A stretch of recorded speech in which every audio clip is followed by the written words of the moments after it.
महाराष्ट्रामध्ये बैलगाडी शर्यतीवरील बंदी उठल्यानंतर महाराष्ट्रातली पहिली बैलगाडी शर्यत जी सांगली जिल्ह्यातील कवठेमंकाळ तालुक्यातील नांगोळे गावामध्ये पार पडली, त्याच ऐतिहासिक मैदानावर पुन्हा एकदा बैलगाडी शर्यतीचा धुरळा उडणार आहे।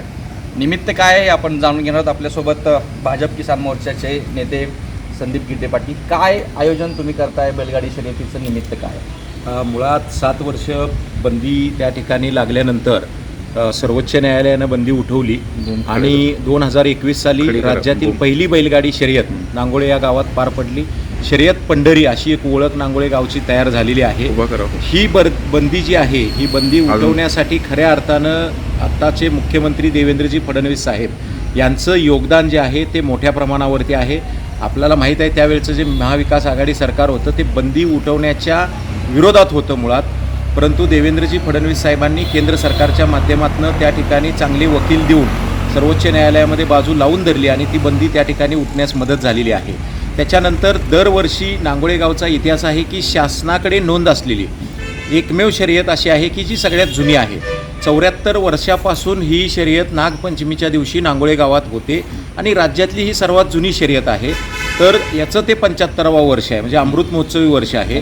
बंदी उठल्यानंतर आम्ही सगळ्या बैलगाडी मालकांचं एक राजमाता बैलगाडी शर्यत संघ स्थापन केला होता। 2500 त्याच्यामध्ये बैलगाडी मालक आहेत आणि राजमाता जो आहे म्हणजे तो अहिल्यादेवींशी जोडून आमचा राजमाता बैलगाडी शर्यत संघ आहे। कारण अहिल्यादेवींचं पण त्या काळातल्या बैलगाडी शर्यती किंवा या अशा प्रकारच्या खेळाला चांगलं प्रोत्साहन असायचं आणि त्यांची ही त्रिशताब्दी वर्ष आहे।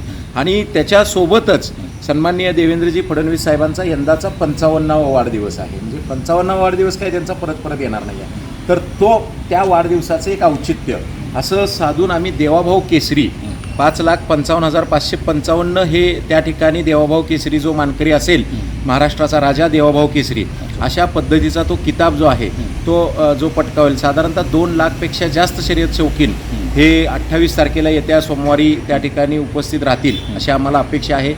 जवळजवळ तयारी आमची पूर्ण झालेली आहे आणि चांगल्या पद्धतीनं शेतकरी शौकीनांच्यामध्ये उत्साहाचं वातावरण आहे। कारण कसं असतं, श्रावण महिना लागला त्यावेळेला शेतकऱ्यांची कामं थोडीशीच थंडावतात। पेरणी झालेली असते, कोळपणी झालेली असते आणि मग थोडंसं श्रावण महिन्याच्या सुरुवातीला ही कामं आपला बळीराजा जो आहे तो थोडासा थंडावलेला असतो। बक्षिसाचं स्वरूप आपण 5,55,555 पहिलं बक्षीस आहे, 3,05,555 दुसरं, 2,05,555 तिसरं, अशा पद्धतीचं रोख बक्षीस आहे आणि त्यासोबतच मोठ्या प्रमाणामध्ये मानचिन्ह आपण त्यांना देणार आहोत। तर अशा पद्धतीनं हे स्वरूप जे आहे ते ठेवलेलं आहे।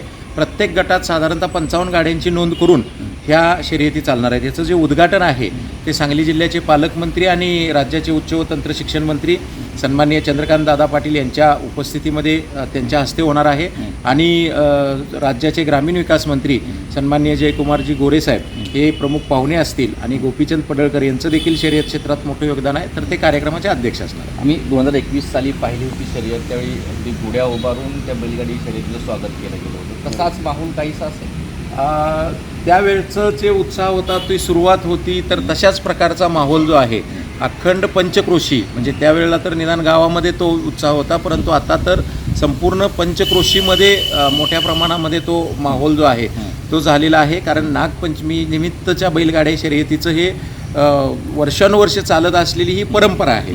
त्यामुळे परंपरेचं मैदान असल्यामुळे याला जवळजवळ 7 ते 8 जिल्ह्यातून अगदी कर्नाटकातून गोव्यापासून पब्लिक जे आहे शर्यत शौकीन त्या ठिकाणी उपस्थित राहतात।